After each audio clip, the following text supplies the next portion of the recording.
very good afternoon to everyone. I, Khushi Srivastava, student of DMA Media School, welcome you all to the Vibrant India series, episode 53. I also welcome all our viewers who are watching us live on Facebook. Vibrant India series is an initiative of DMA Media School for celebrating 75 years of India's independence. This series will be a year-long exercise. As part of this series, we invite inspiring personalities for online talk, interview, and interaction with our students. The invited personalities for this series are from all walks of life and from all parts of the country. And today our special guest is Meenakshi Gupta, co-founder of VIS. We welcome you, ma'am. I would like to take a moment and introduce Delhi Metropolitan Education to our viewers. Delhi Metropolitan Education is an A-grade premier educational institute affiliated to Guru Gobind Singh Indraprastha University, New Delhi, and approved by the Bar Council of India.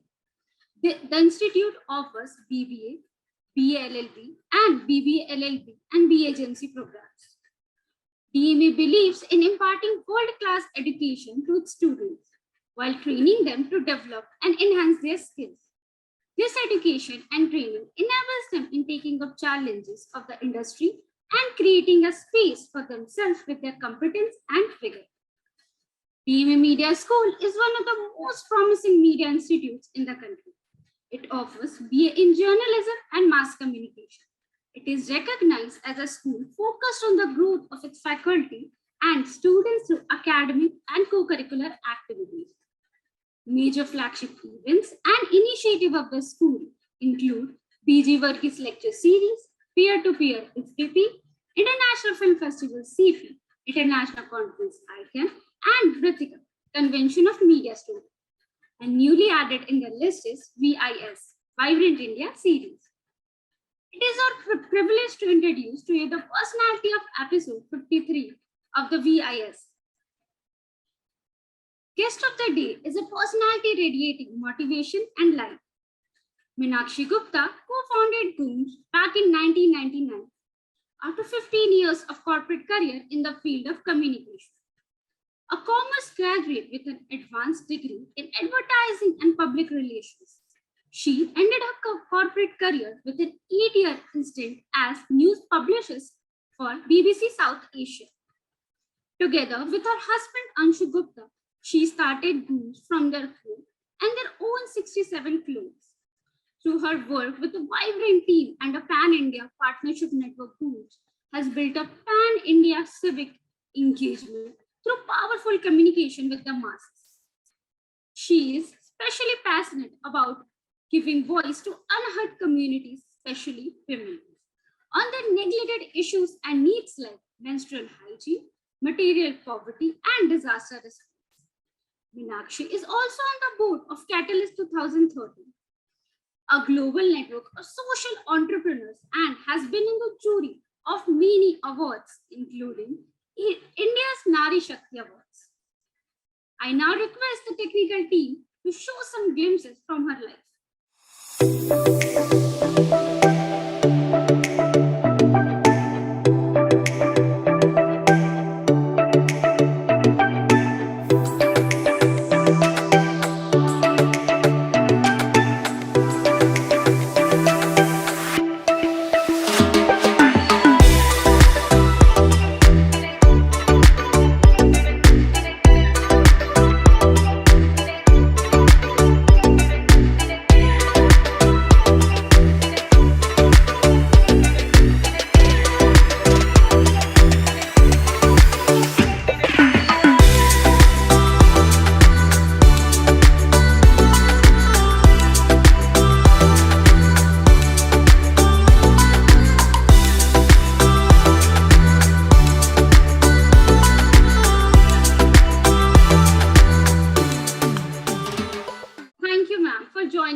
I now request Dr. Sushmita Bala, Head DMA Media School, to welcome the guest. Thank you, Khushi. Welcome everybody to episode 53, Vibrant India series. We launched this digital program in 2021 on August 9 on the anniversary of Quit India movement, and we presented episode 52 of this program this year on August 15, when India celebrated 76 Independence Day. Vibrant India series is an initiative of DME Media School, Delhi Metropolitan Education. It is an online series to get inspiration from distinguished personalities. This program has been conceptualized and created by Professor Ambrish Saxena. Vibrant India series is a tribute to all those people who have made supreme sacrifices for the independence of our motherland. This program is a part of Azadi Ka Amrit Mahotsav, a celebration on India completing 75 years of independence. Let us have a look at the eminent personalities who have graced the VIS during the last 1 year. 8 personalities from the Defense Forces have participated in VIS till date. 5 personalities from the education sector comprising education planning, teaching and research have participated in VIS. 4 personalities from the journalism, broadcasting and entertainment sector have joined the VIS. 2 senior journalists participated in VIS. From the field of health and social services, 8 personalities, including 7 women, have participated in VIS. These include Dr. Monisha Behel, Dr. Mridula Tandon, Dr. Mridula Seth, Ms. Tripti S. Shingal, Ms. Vibha Lakhera, Ms. Bhavreen Kandhari, Dr. Meenu Walia. And this in social service sector, also Padma Shri Jitendra Singh Shanti participated in VIS. From the field of art and theatre, 7 personalities participated in VIS. Law and human rights field, 2 personalities from the field of law and human rights have graced the VIS sessions. 14 women have participated in 50 episodes of VIS.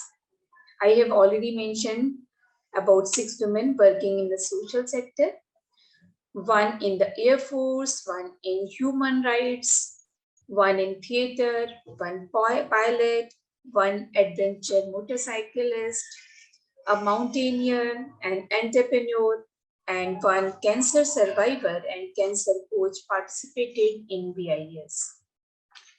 3 police officers have also participated in VIS. 3 senior IAS officers have also graced the VIS. And from other fields, Mr. S.P. Rawal, Mr. Augustine Valet, Sufi Sayyid Azmal Nizami, Mr. Balindu Sharma Dadhiji, Mr. Satish Saxena participated in VIS. Today, in episode 53, with us an amazing personality, Ms. Meenakshi Gupta, the co-founder of Gonj. Meenakshi ji, you are doing wonderful job. Welcome, Meenakshi ji, in episode 53 of Vibrant India series. So welcome you all in this series. Thank you, ma'am, for listing out the galaxy of experts we have hosted till now in VIS. I now request Dr. Ambrish Saxena, the DME Media School, an originator and ideator of VIS, to take the program forward. Thank you, Kushi. So it is indeed a matter of pride for us that we are slowly moving towards the target that we decided in 2021. Because when the whole country was celebrating 75 years of independence, we are an educational institution and we thought as to what can be done to give our own contribution, and that is how this whole idea came.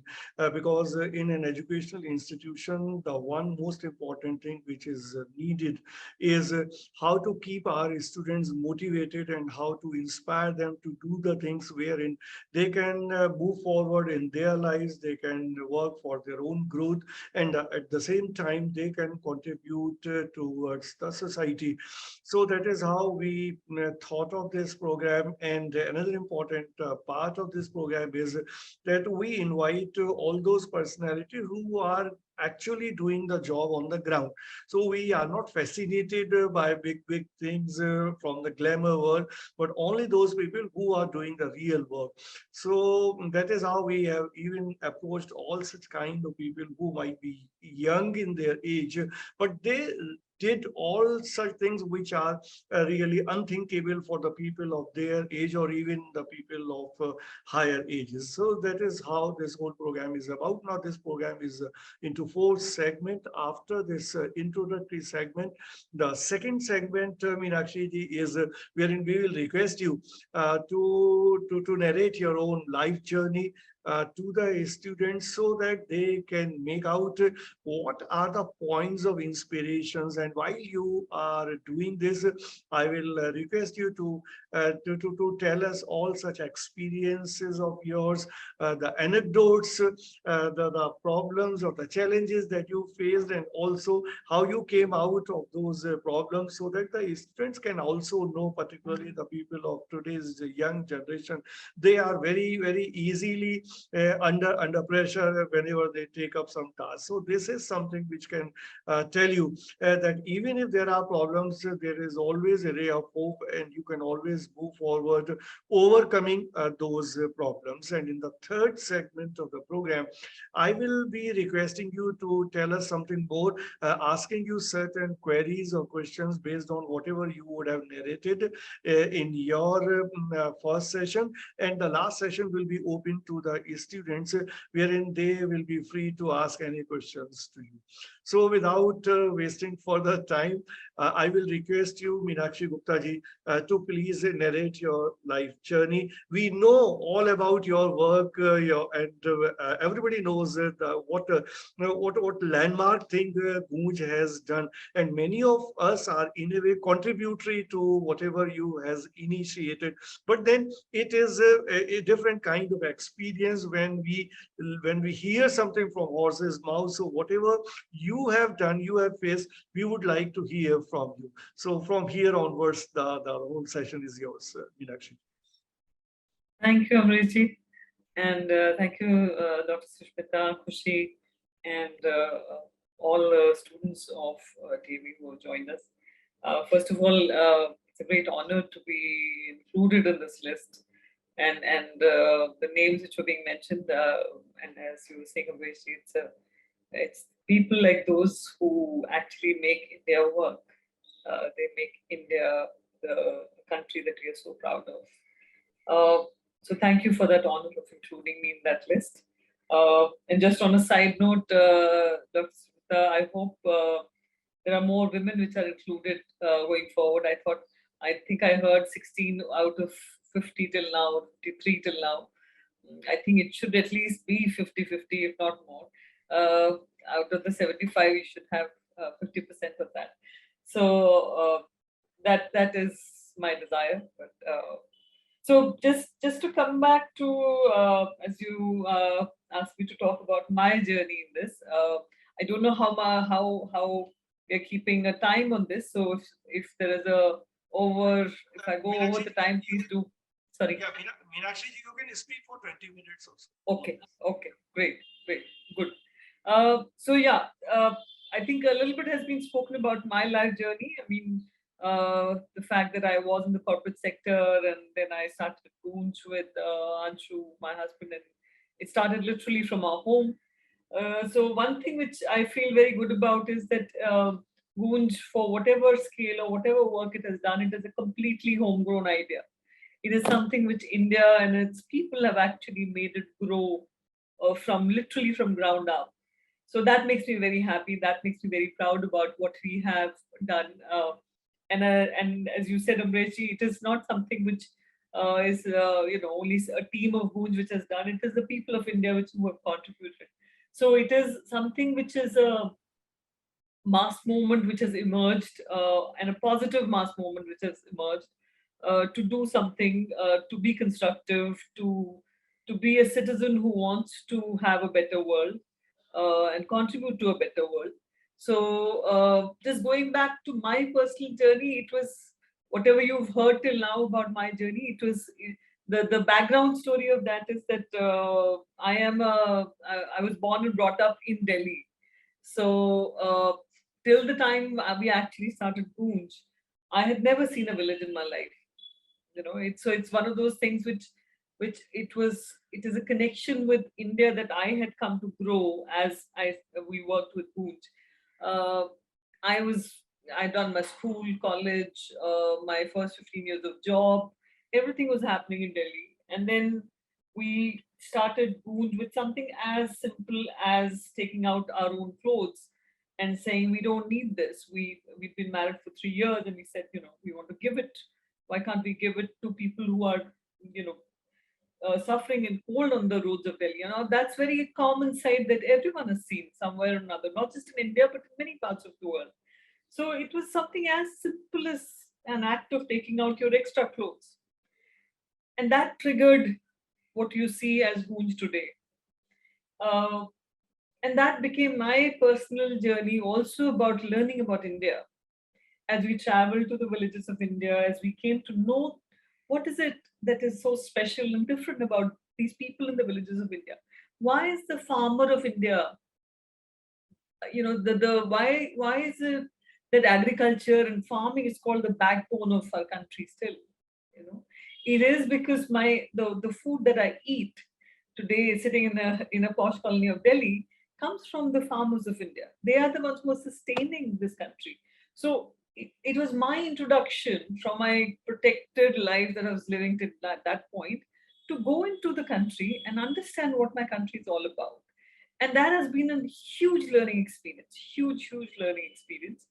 And it has helped open up my mind and my understanding of the issues in this country, and how there is so much richness. We talk about the richness and diversity of India. We talk about the multicultural aspect of India. But for me, it kind of rose from the notebooks or the textbooks of what we had read in the university and all of that, and it became real. So the journey happened from 1999 till date. It's about 23 years of that. And every day I learn. Every day I get to know more about what is happening. How people who are actually very unlike me, who don't speak English, who don't wear the clothes that I do, who don't come and live in places like Delhi and all, but they know so much about India. They know so much about our rivers. They know so much about our forests. They know so much about our land. There is so much that they contribute to our lives. These are the people who actually, after a disaster or after a flood or anything, these are the people who come to cities like Delhi, and we think of them as, I don't know, laborers or unskilled people. It changed my understanding of what we call these people. How do we look at these people? So, one of the biggest things which happened right in the initial years of Goonj, and I'll come back to what Goonj does, just to give you a kind of a comprehensive idea of Goonj.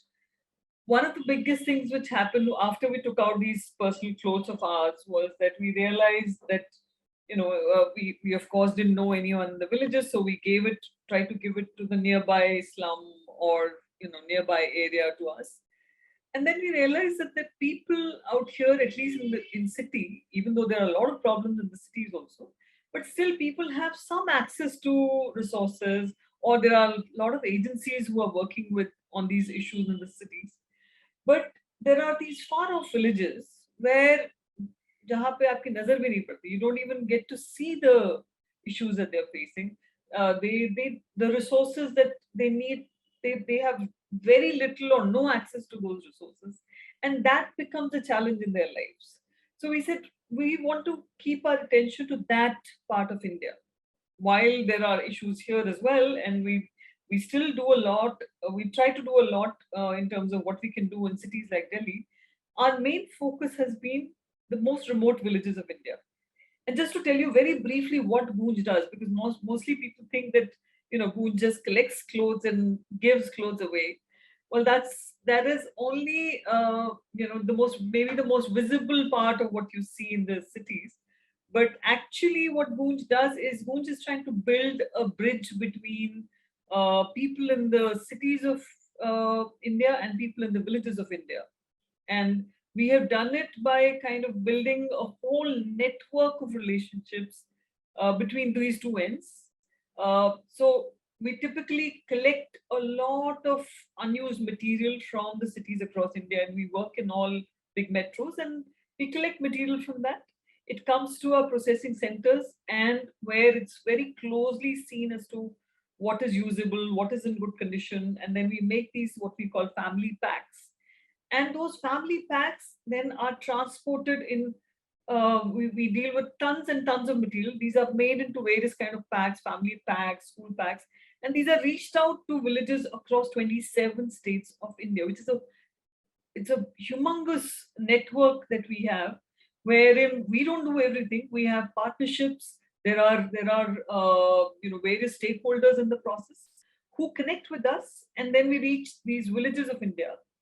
Now, what we realize about the villages of India, and as I was saying, that my learning about that and our collective learning about that was that when we reach this material, we realize that normally the stuff, the second-hand material, is given as charity. From age-old time, second-hand material always is thought of as charity. And we said, when we took this material to the villages of India, we realized that people in the villages of India are very different. They may not have a lot of money and assets and things, but they put a lot of value on their self-respect. They live and die for their self-respect.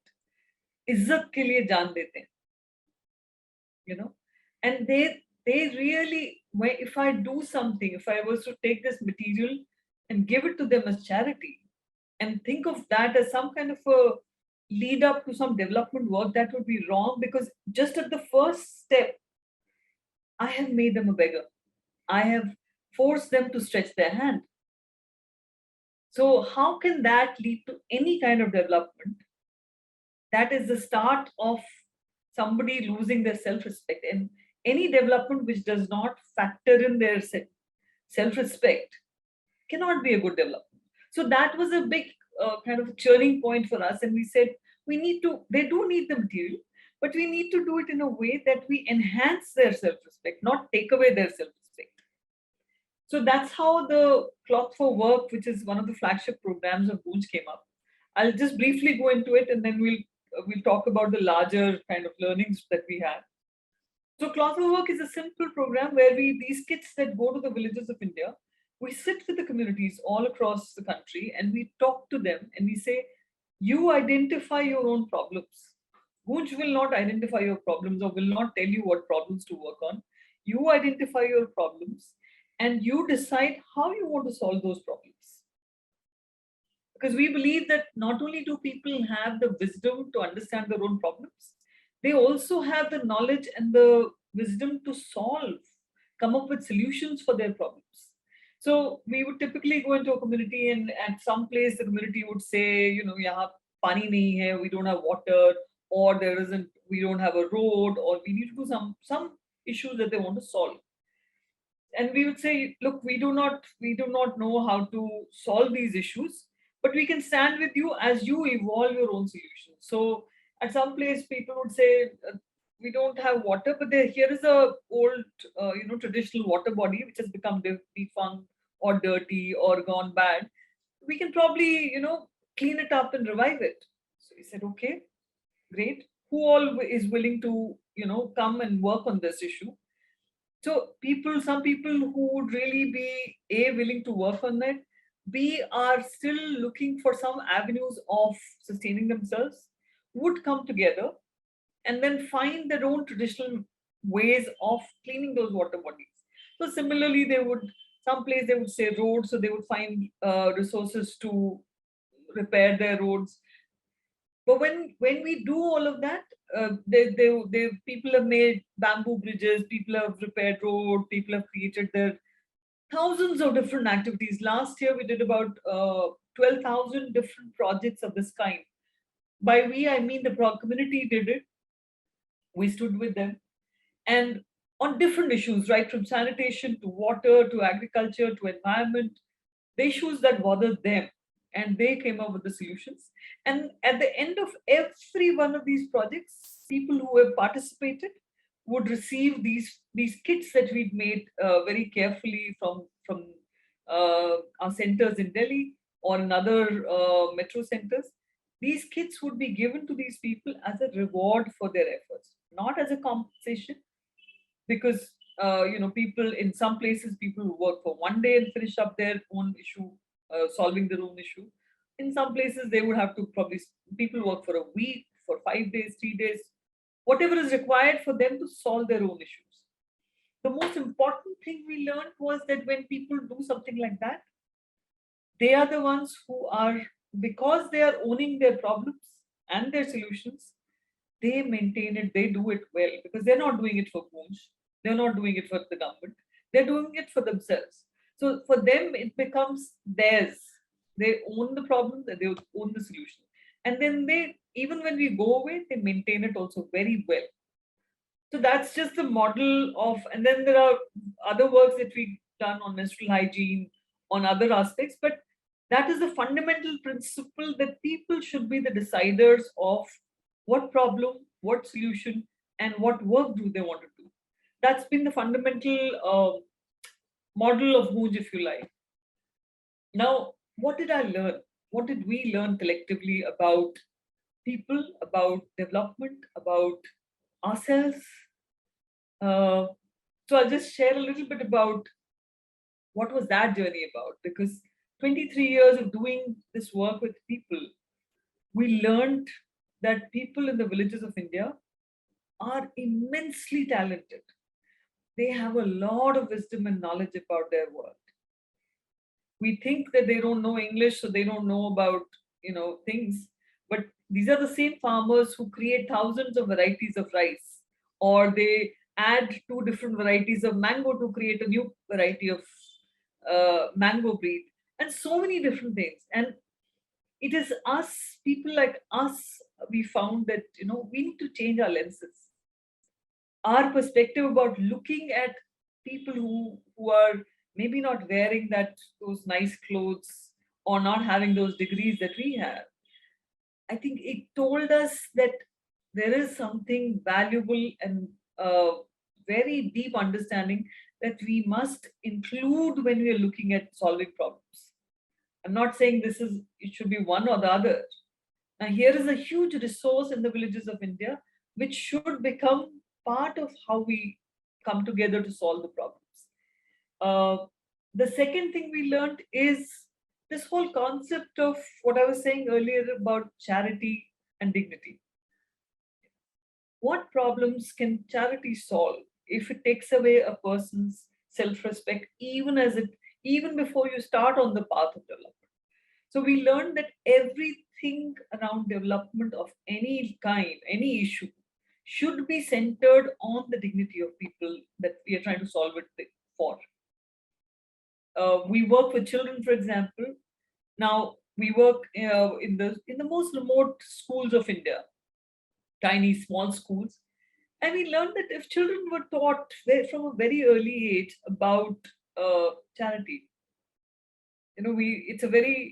we often see that children become the first, we call them the victims of charity, because anyone wants to do development work, it's the first thing we do is let's go and distribute this, that, or the other. And children at a very tender, very impressionable age, they learn about, okay, if I stretch my hand forward, I don't need to do much to sort of do hard work or do. While as our own children, we teach them about achievement, hard work, all of those things that we want our children to learn. So why do we have a different lens for children who are coming from, say, uh, financially poor communities? It is our lens, therefore, which needs to change. It is these kind of things which really have driven the entire, value system of Goonj. It has driven how we figured out what areas do we want to work on. The other thing I would like to point out, maybe, in terms of people who are inspired by what Goonj does and how it does it, is that when we started, started to talk about a very, very almost a non-issue of clothing. We realized that even though clothing is talked about as one of the three basic needs, roti, kapda, makan, food, clothing, and shelter is mentioned as one of the three basic needs of humankind. But when we look at the issues that are there in development, it talks from global warming to domestic violence, but there is no mention of clothing as an issue. That happened when we were in the initial years of Goonj. And over these 23 years, we realized there are many such neglected issues which are not even looked at as an issue for anyone to sort of say, okay, we'll work on this issue now. In 2004, 2005, when we were working on the issue of clothing, we realized that women had a big issue around clothing.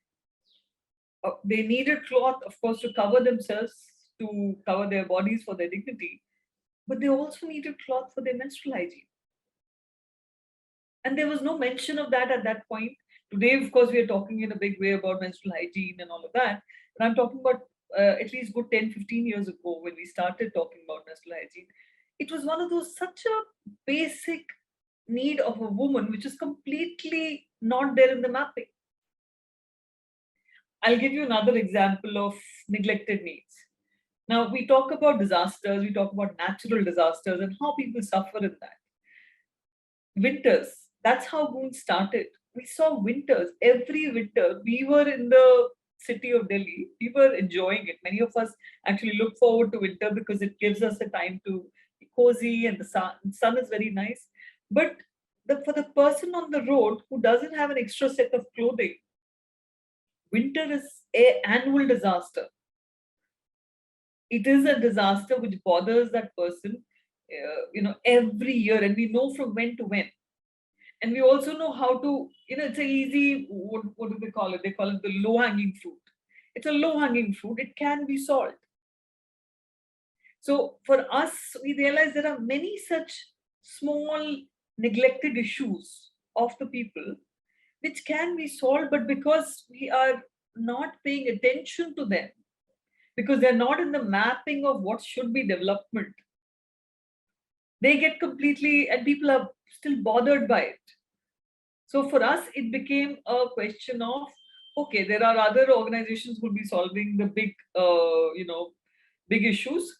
We will focus our work and our lives on solving or looking at or highlighting the absolutely neglected issues of people. So that was one big learning for us. The third thing I would want to talk about is that it also brought us to the point of saying, for a person like me to go from Delhi to a village, one doesn't need to go all the way to the villages to actually understand the issues of the country. If we as Anshu and myself, we started with something which was visible to us right across the road. Like every time we used to go to the office, people, on the road, we just had to, Anshu often calls it dekhna or ghur ke dekhna. There is a difference in seeing. One is you just see and you just move on. And another is if you pay attention and try to understand what the issue is. And I'm sure every one of us here has a different thing just pe aap ghur ke dekhte hain. You would know what it is. I don't know. For each person, it could be different. The good thing about our country is that there are so many issues that if you today decide, and as youngsters of this country, I think our hope is that you do that you pay attention to those little things which are bothering this country, It need not be a big thing. I mean, when we started, we didn't know that it was going to be this, what Guj is today. We just wanted to work on something that was bothering us. So cloth, or the lack of cloth, was bothering us because we could see people suffering in winter. And we responded on that. You could respond to whatever is bothering you. But I think what COVID has taught us is that it is something that the small things are the important things. Ultimately, the big things really didn't help us. You know, the the local grocer giving us the dal and the chawal helped us. No big mall and all was really relevant for us. The nearest smallest chemist or PHC and all helped the people. No, like half the hospitals were not working. It was complete chaos in that sense. Half the airports were closed. Only the bus stands were working. The nurses helped. The people who transported our material, the people who carried our material helped. So it is the little things which really make the quality of our lives better. And I think if we pay attention to them, this is a country which is growing, and there's a huge scope for entrepreneurial ideas of that. There is a huge scope for doing something. Uh, and personally for me, I think I realized that when you do something, especially in the social space, it's a very, very satisfying thing. Abhi, it was mentioned that the people who made sacrifices in their lives, and those are being profiled and all. I don't see my life as a life sacrifice. I see my life as a life of absolute joy, and I have immense gratitude for where I am and what I'm doing, because I get to go to sleep every day on a very happy note. You know, and what could be more than that? I get to meet up with people, and I get to be in the company of people who are doing some amazing work. I get to travel and spend time with people, and I get so much love and respect back. All of you have called me here today to speak to you. I mean, if I was just doing a corporate job in some things, I don't think anyone would be interested in my life. It is that joy of having a bigger world than just my own life, to be able to live in one life. I mean, what could be better than that? So for me, that has been the the the absolute joy of coming on this journey. There is a lot more to do. There is a lot more that I see possible. We recently, I think 2-3 years ago, we started a fellowship, and I must share that with, because here is a group of youngsters who are interested in this kind of work. We started a fellowship, and I would urge for everyone to look at that fellowship, because not because it started by Gooj and all of that. It is a fellowship which we designed. We are not a fellowship organization. We weren't looking at starting a fellowship as such, but we felt a gap in terms of people like me. I mean, it's best to take up my own example, that youth in the cities are not aware about the villages of India. They don't know about the people. They have a certain image of it, and wherever that image is coming from, I think we must go out and see for ourselves. So the fellowship is designed in a way that we've designed it so that the youth who come on this fellowship get to see the issues of urban India, experience and work on those issues, and also get to see the villages of India. So the fellows get posted across the remote villages. They work with our teams. They work with the communities. They, what they call get your hands dirty kind of a thing. So it's not a theoretical thing and all. It is, we call it, exploring the world of possibilities. And that is the whole idea of the fellowship, that how do we get our youth to engage with this Bharat and India and its issues, and try out some ideas and see how it is done.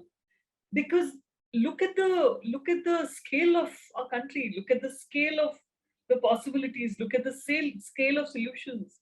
There can't be just one solution which will work for this country.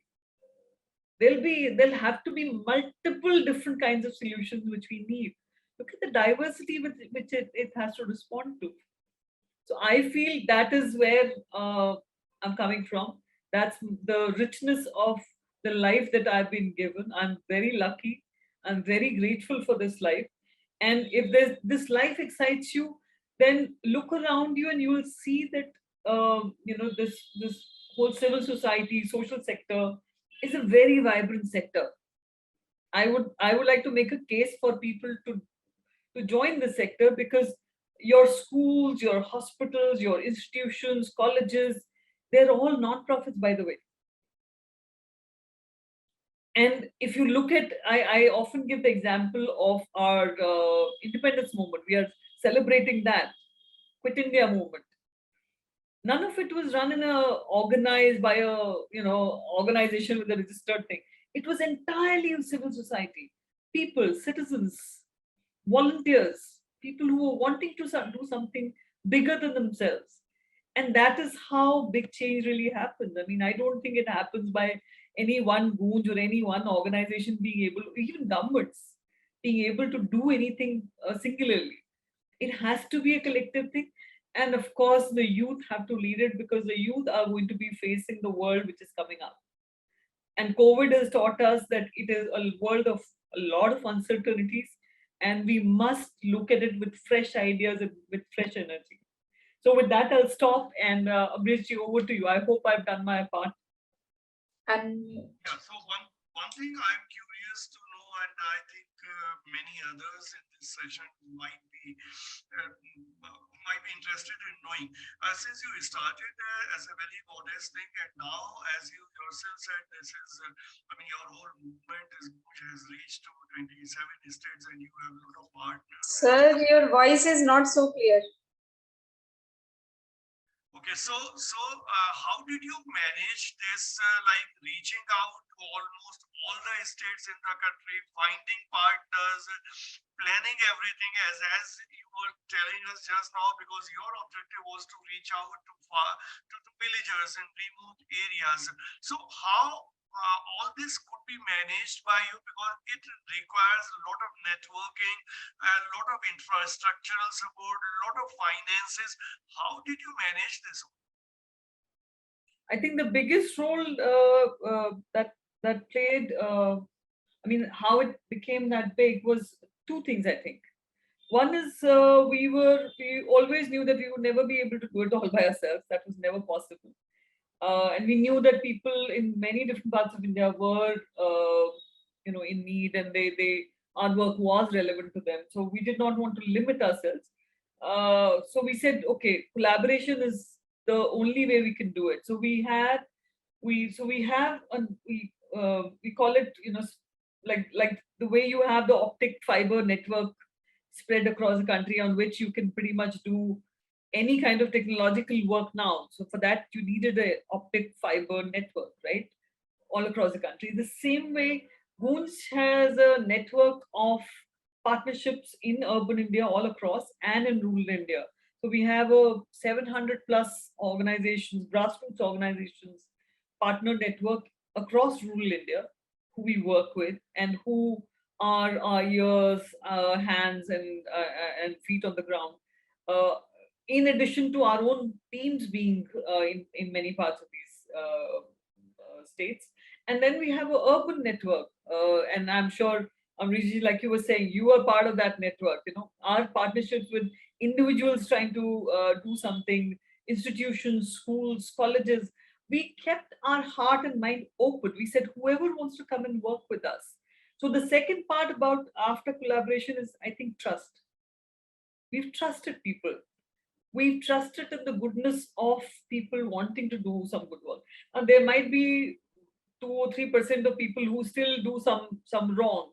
But basis that you cannot not trust the goodness of people, because that has been our experience, that people do want to do good work. And if you look at COVID, how the citizens of this country came out and came out to support people, how people came out with cooked food, said, we want to support. So it is those two things I think which played a big role.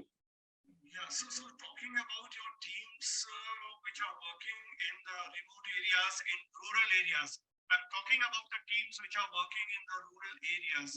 Now, and just now you talked about the fellowship. So, I mean, fellowship it could be an incentive for the young people to go to villages, as you yourself said, and to work with you and to contribute something. But otherwise, when this fellowship was not there, whether you had some kind of incentive or some stipend, etc., for the young students who want to work with you in villages? No, so the teams that I talk about are of full-time teams. These are paid team members. This is not this is not volunteers. Of course, there is a in addition to the teams, there are rural volunteers, there are urban volunteers. All of that is there. I'm talking about a full-time team. We have close to I think 1,500 plus people, and there are some daily wagers also. There are some partnership teams also. But primarily, this is a team which is anchoring the work, which is the backbone of the work of group, and this is full time, engaged in the work. They're paid. You were talking about the development projects that you undertake in villages by having meetings with them and depending as to what is their need, what is their requirement. Now, say for instance, if you and your team had gone to a village and there are 10 different things which are being talked about by the villagers, how do you decide which one is to be taken up, and on what basis you decided what to do then in a village? I think the primary criteria becomes on what is it that the most people are willing to come together and work. It's not a either or thing. I can't decide what is the most important thing. I'll give you an example. There was a time when we were in a remote part of JNK, and the one community came and said to our team that we want you to come and work here, and we went with them to their community. It was about I think 4-5 hours of walking in. It was like high altitude and very difficult terrain. And there were barely any roads there. And our teams went in there and we sat down with the community and we said, the same thing that, what problem do you want to solve? And our assumption was that they'll obviously talk about the roads, because obviously the 4-5 hours that we spent in getting there, the roads were so bad. But the community said, no, we don't want to, road is not our priority. We want to start here. We want to make a dangal, boxing or kushti place, kushti ka maidan. And we were quite surprised. We said, dangal, really? We spent 4-5 hours getting here. This is so bad. He said, no, we want to solve this. So because that's the way we work, we did not, push for, say, that you had to only work on a road. We said, okay, if you want to work on a dangal, so be it. And they came together and they made it. And then they talked to us about why that was such an important thing. Now, that place is a very remote place, and villagers hardly get to come together. And these are small, tiny hamlets which are all across. So the dangal would be like a festival kind of a time where the village community would come together from different villages around that area, would come together. The youth would have something positive, and it was like a festival which brought them together. And that was something very important to them. And having our own, that's what I was talking about when I said, be conscious of your own lenses, because coming from a city, I have my lens that, oh my God, the road is important. But when I look at their needs and their way of trying to, solve their issues, I have to respect. That's where Mooch talks a lot about the dignity of the people for whom we are trying to solve the issues. Yeah, definitely. I agree with you, because in media studies, we teach media related subjects, and these crowd comprises the students who are doing their journalism and mass communication program. So, I mean, we also understand the issues related to development and development communication. And your work is the real example as far as a participatory approach in development communication is concerned. But I would like to ask you that whether you also collect some kind of feedback with regard to whatever work you are doing, whether you have developed some kind of system of social audit, and based on whatever feedback you get, whether you do some rectification, some improvement with regard to whatever work you are doing. So I think, yeah, we do that. We actually in our work, we almost get an instantaneous response. Much like in if you were to come and talk to the villagers about something and then go away and come after like 3 months and say, okay, did you understand what we said and all that? Here in our work, we get the response almost immediately, because if the villagers do not want to work on something that we've said, or we think, what we do is we also share stories from all over the country, just to inspire people and open up their mind that, at this another place, people did this, and that could also be something.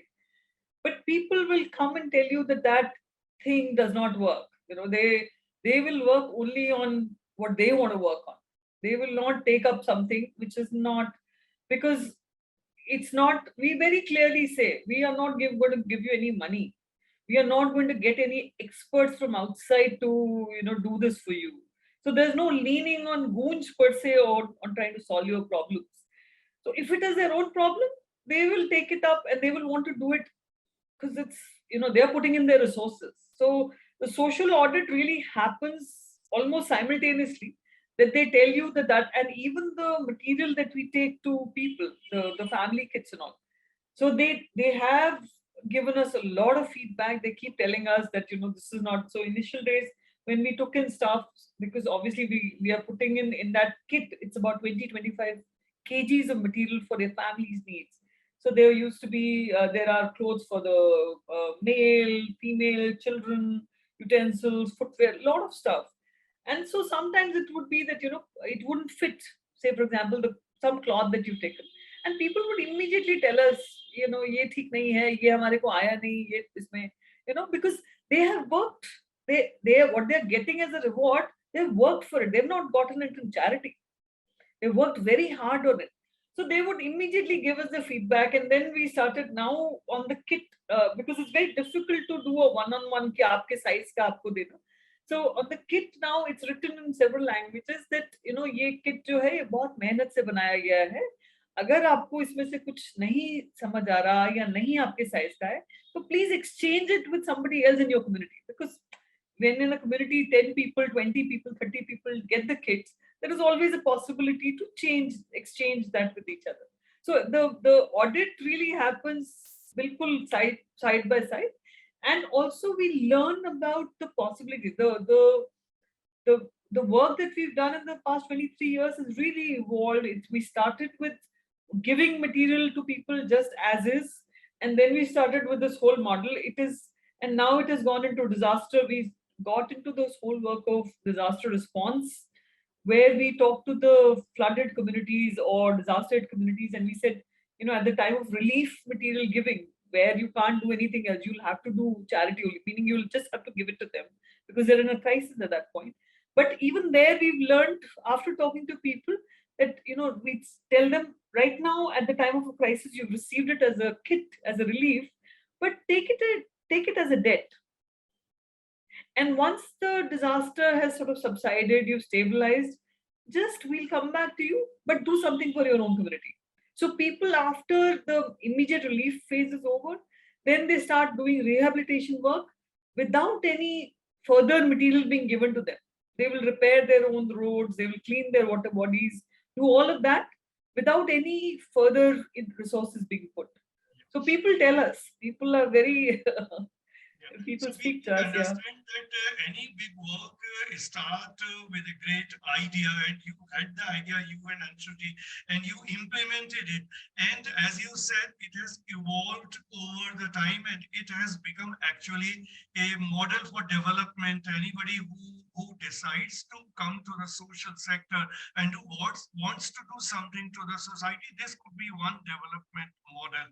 But I would like to know here whether this whole model of development has evolved, as you said, or whether you have taken some input from somewhere, like in any other foreign country, if any such model exists, or any such thing is there from where you have taken some input and have added value to what you are doing.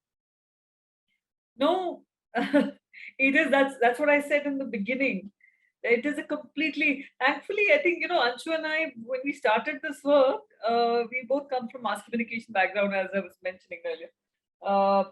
So in our families, in our entire generation, no one had ever done any so-called social sector work or any studies of development sector work.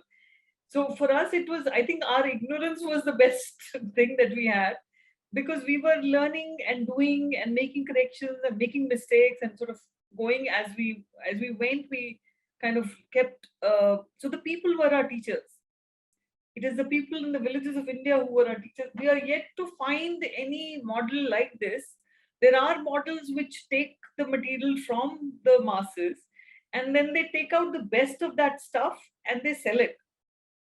Like the Goodwill stores or Oxfam or Salvation Army and all of that.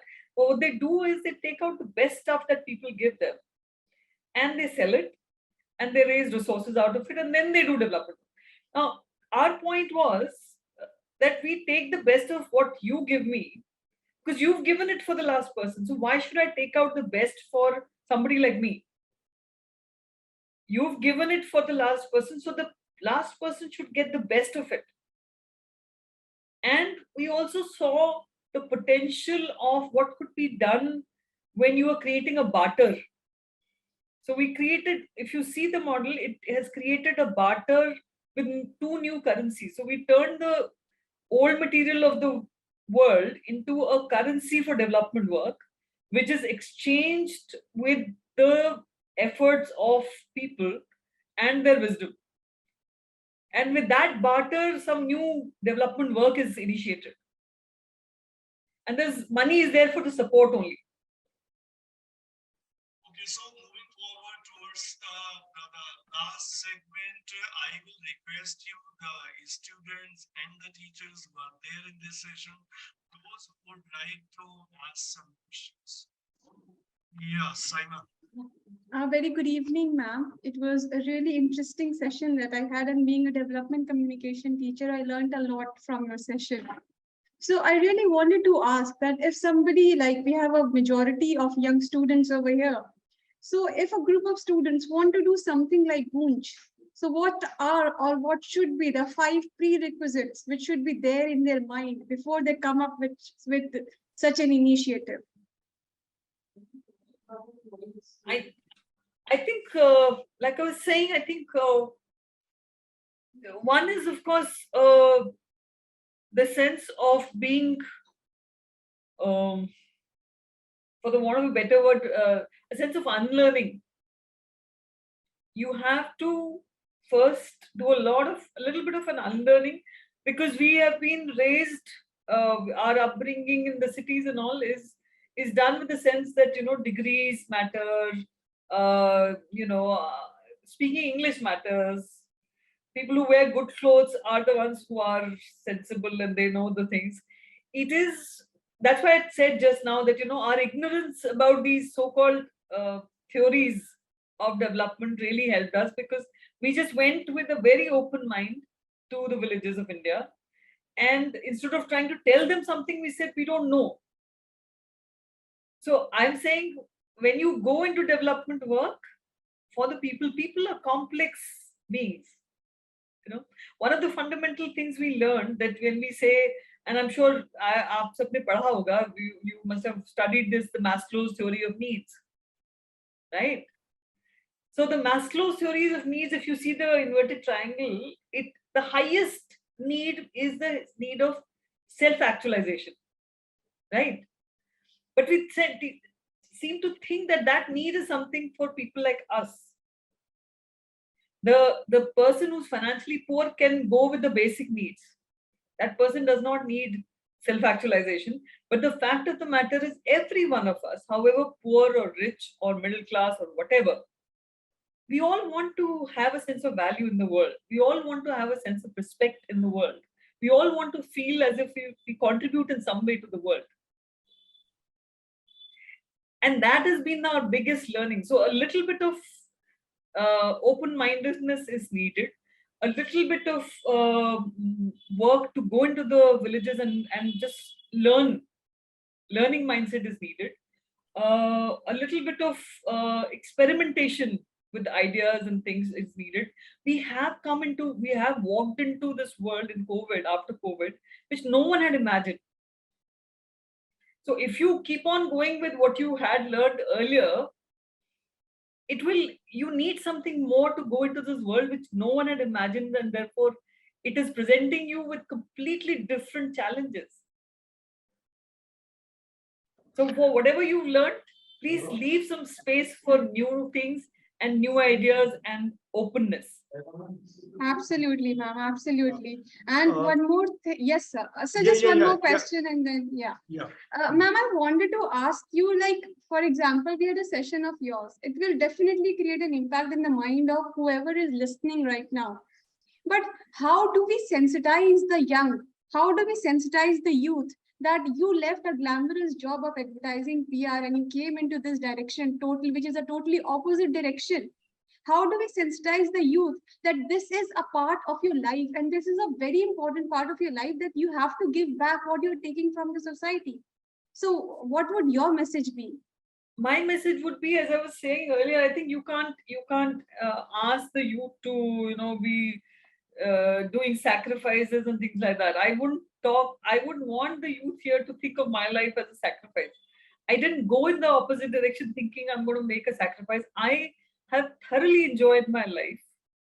I have not tried to live a life, and I think that's one of the things which people who look at the development sector think, oh my god, aisa jhola pehen ke jana padega, or khadi ka waisa karna padega. It's not a life like that, and that's what I want to convey.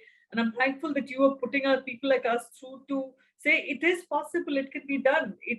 You can still have your, once in a month you can go to a restaurant and eat out, or go in a aeroplane or not. It's not as if, because this is important work. And as they say, if you throw peanuts, you'll get only monkeys. So it is also a good opportunity, a good, decent life to live.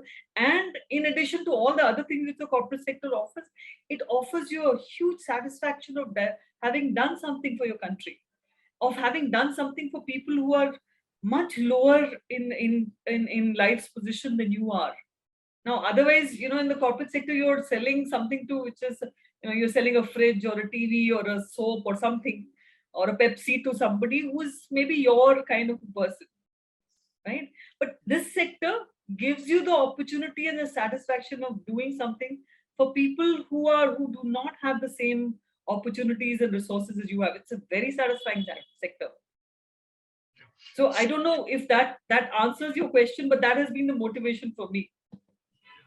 So moving on. I have a question, sir. Yeah, Pramod, ask a question. Yeah, ma'am, what you're doing is like a wonderful job. And I have a lot of questions regarding NGOs, but there's one that I would want to specifically ask about, like I read somewhere in a news report in 2015, it said that India has more than 3.1 million, NGOs that are registered through the Societies Registration Act, and that data was compiled by some agency in 2015. And currently, if we talk about the that portal that is being run by Niti Aayog, that's NGO Darpan, through voluntary means, there are more than 1.2 lakh NGOs that are registered, and that 31 lakh NGOs are more than twice the number of schools that are there in entire India. So in that case, like when there are so many agencies that are working for the development and the betterment of the people, why is there still so much still left behind that is to be done? Where is the loophole? I mean, are they actually existing? They are working. What is happening? That's one question. Okay. First of all, and I think I pointed to this part even earlier also. The schools that you're talking, more than the school, I don't know, because all schools are supposed to be non-profits. No, I was just saying that the number of NGOs. No. So the NGOs would include the schools. Okay. Schools have to be a non-profit. It's meant to be a non-profit thing. Schools are not for-profits. Universities are not non-profits. Hospitals are not supposed to be for-profits. So I think if we need to get a little more information. I don't know about the data that we are talking about. I don't think there is any comprehensive data, but even if there was, and I think that's why I pointed to the fact that if you look around you in your life, you will see the role of civil society in so many things that affect your life, that impact your life. The RWOs are non-profits, the hospitals are non-profits, the schools are non-profits, many of the institutions are universities, colleges are non-profits. So if you think of that collective impact of all of that in this country, then you would understand that the impact of non-civil society. Some of the major laws that we have in this country, RTI was brought in by the civil society. Nirbhaya Act was brought in by the civil society. There are many aspects of this. That, like I was saying, the independence movement was a civil society work. Vinoba Bhave's Andolan was civil society work. There are many aspects of what civil society's impact has been on this country. Unfortunately, the civil society normally does not talk about itself. It talks about the people that we work with. We do not talk about, and I think that's a gap. That's a big gap that we have in terms of the narrative that has been built up. Ki kya kiya, But if you genuinely, if you look around you, you will realize the civil society has filled up a lot of gaps in terms of where an organization like Moonj is going into many areas. There are a lot of grassroots organizations who even the COVID, if you see, the civil society stepped in. There were a lot of organizations which were doing some other work. For example, somebody was working on education, somebody was working on, say, school or something. Everybody in the civil society dropped everything and they came out and supported people for hunger. We were not, at that point, I remember, Moonj does not, cook meals and give to people in cities. That's not our work. But we said, this is a time of crisis in this country. We dropped. And there are hundreds and hundreds of such organizations who did that. And so I think it is a function of this. That's why I brought up that thing in the initial period, because I think it's very important for the youth to understand that there is a narrative that you need to correct about the civil society in this country. The civil society has played a very vibrant role in the development and the growth of this country, in filling the gaps, in addressing the poverty, in the education system. If you look in polio, in health, the civil society has played tremendous role. So I would say, look it up, and you will realize even today when we talk about the civil society, every time some youngster wants to go abroad, you need a certificate of having worked with some non-profit, because the civil society work is an important work. So there are many dimensions to this, and I would urge you to engage with those dimensions before we come up to any conclusion that NGO ऐसे होते हैं या खराब होते हैं. I'm not saying कि नहीं होते. I'm saying like every other sector, the corporate sector, the health sector, the policing, any sector that you talk about, there are some bad cases, but that does not make the entire sector contribution. I think I would urge for us to, engage with that. Maybe the DAB would want to run a small session or course or make it an element of, because it's very important for the youth to engage with that sector and work for the country. Yeah. I completely agree with you, Meenakshi ji, because we are into education and we know that we are doing it as a profession, but it's more than a profession. We are not simply doing it for money or for getting some salaries, but we are trying to go beyond that. Otherwise, we would have confined ourselves to classroom teaching only. So this session in itself is an example as to how we are trying to bring all those good values to the students, wherein they understand that they owe to society and it's their responsibility कि वो समाज के लिए कुछ करें. हम सब इस समाज का हिस्सा है, और to समाज के लिए to give it back and to do some such thing, which in any case somewhere it is benefiting us also when we are doing for others. So we have to have that kind of spirit. So now moving towards the end of this program, Dr. Susmita Bala, आप कुछ कहना चाहेंगे? बिल्कुल।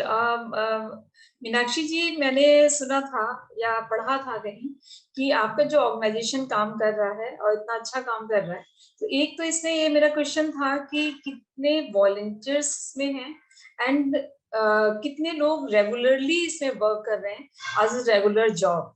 ये थोड़ा सा इसको brief कर दीजिए। एंड एक चीज और थी जो मेरे दिमाग में थी कि मुझे किसी ने बोला था कि ये उस तरह से डोनेट नहीं करते हैं, अगर जो भी है वर्क एज अ वर्कर काम कर रहा है फील्ड में, अगर वो कुछ कर रहा है तो कि do work and get something, इस तरह की कोई स्कीम थी कि आप रोड बना रहे हैं, रोड बनाइए, हम आपको कपड़ा खाना सब कुछ प्रोवाइड कराएंगे। तो क्या इस तरह की स्कीम आपके उसमें रहती है? जो सिर्फ मैंने शायद सुना था या कहीं पढ़ा था, मुझे नहीं मालूम। बट तो पहला जो सवाल है आपका टीम का कि कितनी लोगों की टीम है, तो मैं ये बता दूं कि हम लोग के लगभग, मैंने जो पहले भी कहा कि लगभग 1500 के करीब लोग हैं जो टीम मेंबर्स हैं, और किसी न किसी तरह से पेड है। कुछ उसमें डेली वेजेस हैं, कुछ ज्यादातर उसमें फुल टाइम टीम मेंबर्स हैं। We have operations across, we are touching, our work is touching about 27 states of India. We have, so the team is there, and then there is a plus. So there is a team, and there is a partner network who works with us. There are, so these are partner networks that typically organizations. In the rural side, these are grassroots organizations. It could be social activists, panchayats. We also work with, in many parts which are slightly difficult parts, with the Indian Army, for example. We work with informal groups also. जहाँ पे भी जो लोग अच्छा काम कर रहे हैं और जुड़ सकते हैं, उनके साथ जुड़ते हैं. And in the urban part, we work with RWAs, individuals, corporates, FMCG organizations, universities, colleges. So it is a very wide network, and that's how Goon's work is at such a scale. If it was only about these 1500 people trying to do whatever, so it would not have been possible to scale it up in such a way. We have a huge community of volunteers in urban India who run collection camps, who actually have given us a little space in their homes as their dropping centers of Goonj. People are talking to their networks on our behalf. मुझे नहीं मालूम यहाँ पे कैसे बात हुई, गूंज की कहाँ से आई बात, कहीं ना कहीं कोई वॉलंटियर है जो दिल में हमारे गूंज का वॉलंटियर है, जिसने ये कहीं ना कहीं उससे जोड़ा. So it is that which has really helped the work to grow and spread, because we don't think we have the capability to do this work by ourselves, and also we don't think it's just our work. इस देश का बेहतर होना, उसमें सब काम होना, is because we all want to live in a better world. We all want to have a country which we feel, okay, this issue is now solved, this issue is now addressed, and those people are less bothered now. We all want to do that. So yeah, that's where this is coming from. I think the second question, I've forgotten what the second question was. Do work and get something. The good work, the do work is the primary principle and value of Goonj, is that we do not believe in charity. We think charity can address an issue. Maybe after a disaster, you do charity as relief work, that's okay. But in the long term, if you're looking at the development and growth of someone, then there needs to be connected to someone's dignity. And giving him a sense of value and solving their problems where they take the lead. And that has been with everything that we do, whether it is CFW, the program that I was talking about just now, that people, identify their own needs and work on those issues collectively as a community. That is the primary principle that we believe in, and that's how so we are not saying we'll give you everything, you do some work. No, we are saying you identify your issue, you get the resources to do that work, we will stand with you. We move towards the end of this program finally, because it's more than what we planned, but then it was happening in such a way, so obviously we could not stop in between. So I reiterate in the last to summarizing the whole thing, because I myself have been into development communication, teaching the subject, having a lot of interest, and the kind of model, as earlier also Meenakshi ji I mentioned, it's definitely a completely unique model of development. And the most important aspect, the participatory aspect of this whole model, and also as you reiterate more than once, the dignity aspect of the whole thing, because the most important thing in development is that one should accept whatever is being given with dignity, and also there has to be appreciation of whatever is being doing, because if you are doing something charity, there may not be the right kind of appreciation from the beneficiaries. Here they feel that they have done something, and in return they are getting something. So that dignity aspect is definitely very, very important in the society. And if we take care of all such aspects which have been pointed out by Meenakshi ji, I'm particularly addressing this to the students, because these are the futures of this country. So if they understand as to what all they are responsible towards society, and within whatever means and within whatever limitations one has, everybody can certainly contribute something. So if that kind of inspiration happens, then definitely that will be the final takeaway from this session. We are really grateful to you, Meenakshi Gupta ji, to spare such a long time for us and telling us so much inspirational things. Thank you. And I would invite everyone to come to Boon someday, have a visit, come see what we do, and if anything is interesting. Yes, I want to visit. Please do. Most welcome. Okay, thank you. Thank you for having me. Thank you.